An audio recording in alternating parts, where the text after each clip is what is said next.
Gracias por tus rojos remolachas. Bueno, muy buenas. Hola, Egunon, aquí estamos un día más en Suelta la Olla, a la vez Irratia, como no.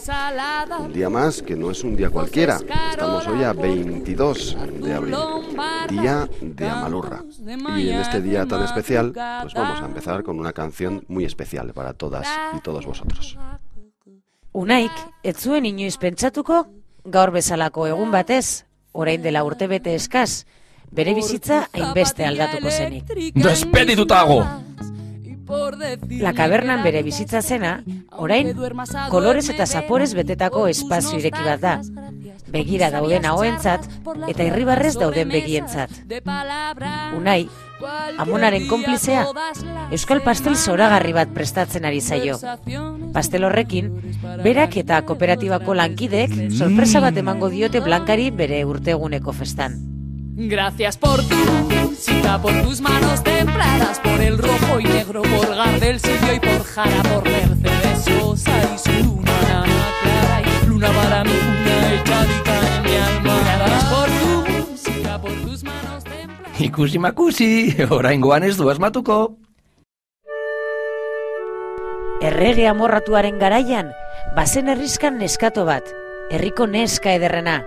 Ederraren ederrez bere ama pozez oratuta zeukana, eta gehiago oraindik bere amona, zeinek txano gorri bat egin zion. Txanoa hain dotore geratzen zitzaion non denek txano gorritxu esaten zioten. Ei, hau ez dela ipuina, atzerako jori. Esaten ari nintzen bezala. Horrela ze jaio zen 1987an Solpe Hotel txano gorritxu, baina ikusten dugun bezala, denboraren buruan, txano gorritxu asko eta ezberdinak sortu dira.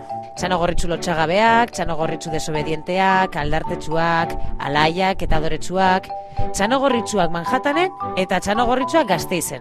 Hain zuzen ere, Gasteizko horretaz hitz egin behar dizuegu gaur, apirilaren 22an, Amalurraren egunean.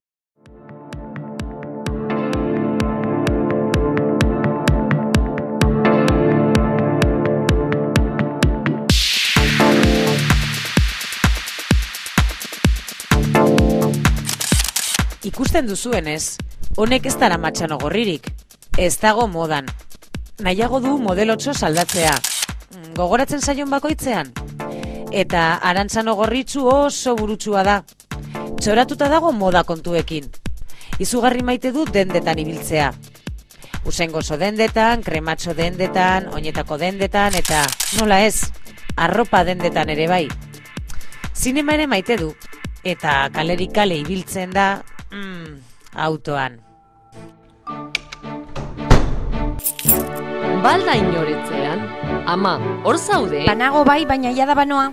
Zerbait gertatzen zaio autari. Enuen besterik behar gaurkoan zoratuta bukatu dut. Gauza mordo bat egin behar ditut eta estirik ez ezertarako. Goiz eta ratzaltze bulegoan, eta nolako buruko minak eman dizkidaten autonomo egin nautelako. Gauza guztetarako hilarak batean, aseguru sozialia, bestean, bezaren, 303 eredua zelata, eta gainera sekulako nazte borrazte daukatzazurekin. Horren gainera, ezazaren kontuan, itu beharten pesarekin, eta jajokazetako eta pizina daketa. Berandu nabil jara, banoa, amonak esango luken bezala, geldi dagoenak ez du biderik egiten. Haien, gaur amonaren urteguna da baina. Zoaz amona ikustera eta arama josu opari bat, ez dakizin opari edo zer. Eskeleton, barratxo energetikoak, made in AEB, ehun urtugarria gozea hil eta gorputza elikatzeko. Gantzak erretzen dituzte, naturala, 621, aspartamoa, bederatzi, 151, eta nik, zer jane behar dut nik?